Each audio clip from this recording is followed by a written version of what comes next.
It's December 1st, the start of Advent, and it's time for us to open the LEGO Marvel Studios Guardians of the Galaxy Advent Calendar. This happens every year, and every year I get confused how I'm meant to open this.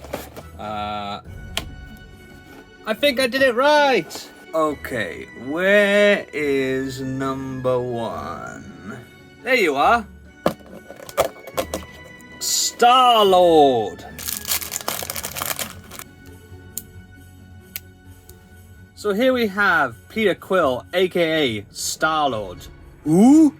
This is a pretty decent Star-Lord minifigure. I do think it could have done with some leg printing. These are some really oversized, like, jet propulsion boots things. I can't remember what they're called. The rocket boots. Remember to comment, like, and subscribe to find out what's behind door number 2